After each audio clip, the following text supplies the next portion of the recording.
எந்த அளவுக்கு இந்த ஜென்மாவில் உங்களால் முடிகிறதோ இறைவனை பற்றி தேடி தேடி அறிந்து கொள்ளுங்கள். அவரை பற்றின பதிவுகளை சித்தத்தில் ஏற்றிக்கொண்டே இருங்கள். கண்டிப்பா ஒரு காலகட்டத்தில் அது நம்மளுக்கு பயன்படக்கூடும். இப்ப இல்லைன்னா கூட நம்ம இந்த ஜென்மாவே போதும் அப்படின்னு நினைக்கிறோம்.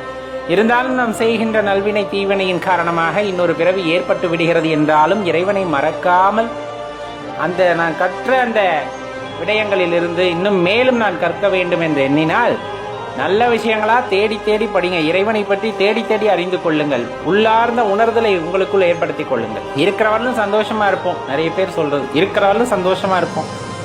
நிறைய இறைவன் பணத்தை கொடுத்திருக்கார், பொருளை கொடுத்திருக்கார், பெயரை கொடுத்திருக்கார். நல்ல ஆண்டு அனுபவிச்சுட்டு போவோம். ஆமா, ஆண்டு அனுபவிச்சுட்டு போவோம். அந்த ஆண்டு அனுபவிக்கிறதுக்குள்ள நீ செஞ்ச அந்த தீவினையும் நல்வினையும் மீண்டும் உன்னை வந்து அடையும்.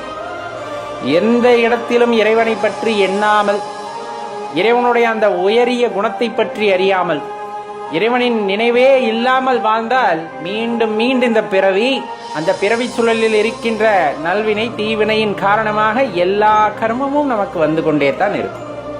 இந்த கர்மத்தின் விளைவாக நீ என்னென்ன அனுபவிக்க வேண்டும் என்று இருக்கிறாயோ எல்லாம் வந்து கொண்டேதான் இருக்கிறது.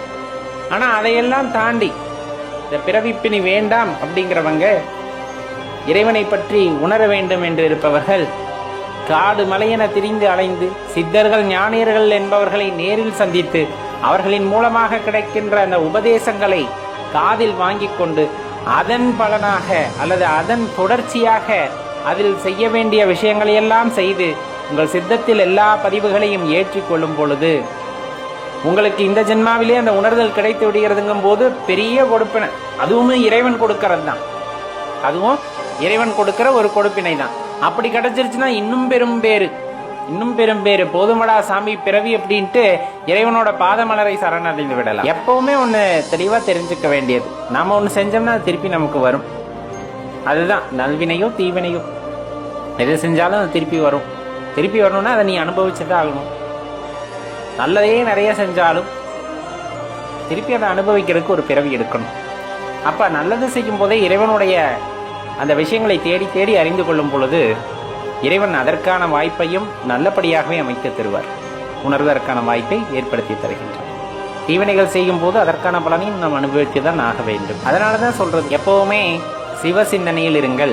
சிவனை பற்றி யோசித்துக் கொண்டிருங்கள். இந்த பிரபஞ்ச தோற்றத்தை பற்றி எண்ணிக்கொண்டிருங்கள்.